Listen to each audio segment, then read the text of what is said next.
Hello everyone, কেমন আছো সবাই? সবাই ভালো আছো, আমিও ভালো আছি। তো আজকে আমি এসেছি দিদির বাড়িতে, কারণ দিদির বাড়িতে কি ছিল জানি না, আমাকে আসতে বলেছে, শুধু আমি এসেছি, তারপরে কি হবে জানি না। তো এসে এই বাড়ি থেকে ও বাড়ি, ওই বাড়ি থেকে ওই বাড়ি একবার আসা যাওয়া ঘোরাফেরা করছি। আর এই দেখো আমার বাবাইকে একটা চকলেট দিয়েছিলাম, ও খাবে না, ও কিছুই খায় না, অনেক দিন হয়ে গেছে কিছু খায় না, না খেয়ে একদম শুকিয়ে গেছে। এই যে দেখো একজন বোন মেহেন্দি পড়ছে, যেহেতু পরের দিন সরস্বতী পূজা। এই ভিডিওটা করেছিলাম সরস্বতী পূজার আগে, কিন্তু কিছু প্রবলেমের জন্য আমি এডিট করতেও পারছি না আর আপলোডও দিতে পারছি না, তাই আজকে ভাবলাম তোমাদের সাথে আপলোড দিয়ে দিই। এই দেখো আবার দৌড়ে চলে আসছে, কিন্তু চকলেটটা নিচ্ছে কিন্তু খায় না, কিছুই খায় না, একদম সর্দির জন্য কিছুই খায় না। এই দেখো আমরা গয়া গাছে নিচে বসেছিলাম আর গয়া পারছে, একটা গয়া পারছে আর একটা গয়া মাখছে। যখনই শেষ হয়ে যায় আবার গাছ থেকে পারে, আবার গাছ থেকে এনে মাখে। ঝাল কম হয়েছিল তার জন্য পরে আবার একটা মরিচ দিয়েছে। এইভাবে আমার গয়া খেতে কিন্তু ভীষণই ভালো লাগে।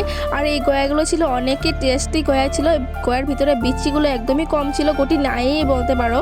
তো গয়া খেতে খেতে আবারও প্ল্যানিং চলছে যে রাতে নাকি পিকনিক হবে, জানুয়ারি শেষ, ডিসেম্বর শেষ, এবার ফেব্রুয়ারিতে নাকি পিকনিক হবে।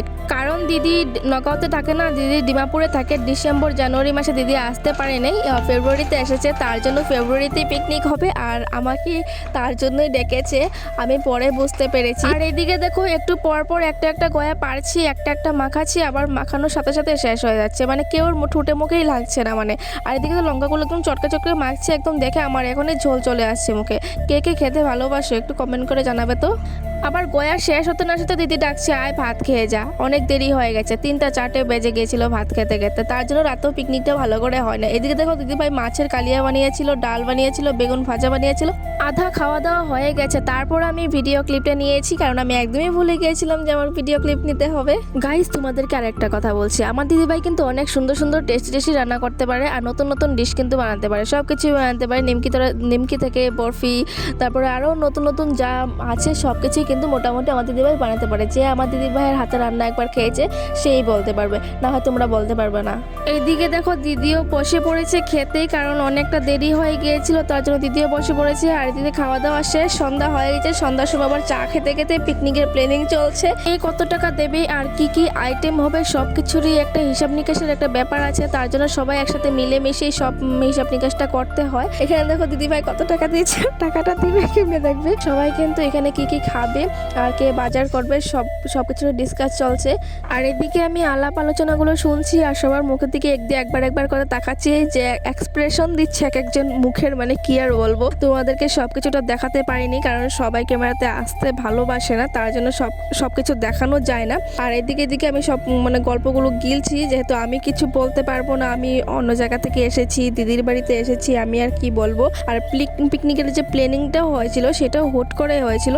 অন্যান্য সময় পিকনিকের প্ল্যানিং সবসময় আগের দিন হয়, আর এখানে হুট করে পিকনিকের প্ল্যানিংটা হয়েছিল। ছোটোমোটো করেই একটা পিকনিক হবে, যেহেতু আগের থেকে কোনো প্ল্যানিংই ছিল না, হুট করে 1 ঘন্টার মাঝে প্ল্যানিংটা হয়েছে, তাই ছোটোমোটো করেই হবে, সেরকম কিছুই হবে না। পিকনিকের বিষয়ে ডিসকাস করা এবার শেষ, এবার চাটা খেয়ে এবার চলে যাব বাহিরে। চাটা দেখতে কিন্তু সেই লাগছে, আমি কিন্তু এমনিতে চা খাই না, দিদির হাতে চা যেহেতু খেতেই হবে। চাটা খেয়ে তারপর একদম ডিম বসিয়ে দিয়েছিলাম, ডিমগুলো সিদ্ধ হয়ে গেছে, দেখো আমার দিকে চেয়ে রয়েছে, খা বলে, আমি সিদ্ধ ডিম খেতে ভীষণই ভালোবাসি। এই দেখো সব কিছু রেডি আছে, আর এখানে কি বসাবে জানি না।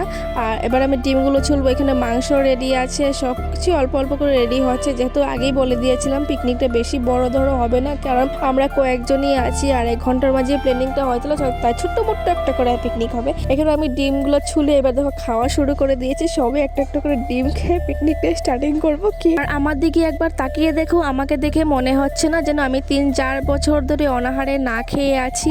অনেক দিন পর হাতে একটা ডিম পেয়েছে, সেই ডিমটা আমি কি করে খাবো বুঝতে পারছি না। আর এই দেখো কি অবস্থা, কারেন্ট চলে গেছে, তাই চার্জার লাইট জ্বালিয়ে এখানে মাংস ধোয়া হচ্ছে। আর এদিকে দেখো একজন মাংস ধুচ্ছে আর সবাই চারিপাশে বসে আছে, কারণ মাংসটা ভালো করে পরিষ্কার হচ্ছে কিনা সবাই দেখছে। যাই হোক, অন্ধকারে মাংস ধুয়ে কিন্তু এবার বসিয়ে দেওয়া হয়েছে রান্না করার জন্য। এই দেখো মাংসগুলো ফুটছে, কখন বসিয়েছে আমার একদমই মনে নেই, একটু আমি যে ক্লিপটা নিব তাই আধা হয়ে গেছে, তারপরে মনে পড়েছে আমি একটু ভিডিও করব। এই দেখো মাংসগুলো দেখতে কি লোভনীয় লাগছে, আর মাটির চুলায় রান্না তো এমনি টেস্টি হয় সবাই জানো। গ্যাসের চুলার রান্না থেকে কিন্তু মাটির চুলার রান্না খেয়ে অনেকই ভালো লাগে। আর মাংস হিসাবে কড়াইটা হয়ে গেছিল ছোট, ভালো করে নাড়াচাড়া একদমই করা যাচ্ছে না, কোনো রকম নাড়াচাড়া দিয়ে ঢেকে ঢুকে রান্না করা হচ্ছে। আর এইদিকে দেখো দিদি আমাকে এক পিস দিচ্ছে আর সবাইকে অল্প অল্প করে দিচ্ছে, খেয়ে টেস্টি করে দেখবো কেমন হয়েছে, যেহেতু অনেক সময় ধরে বসে আছি একদম লোভ সামলানো যাচ্ছে না। আমি কিন্তু অনেক দিন পর মাটির চুলায় রান্না খাচ্ছি গাইস। মাটির চুলায় রান্না কিন্তু অনেক টেস্টি হয়। আমরা কিন্তু এখন মাটির চুলায় রান্না খাওয়া ভুলেই গেছি, আর আমরা খাইও না। আমাদের বাড়িতে তো নেই, দিদির বাড়িতেও তো নেই, কিন্তু নতুন করে এই চুলাটা বানানো হয়েছে, শুধু পিকনিকের জন্যই বানানো হয়েছিল।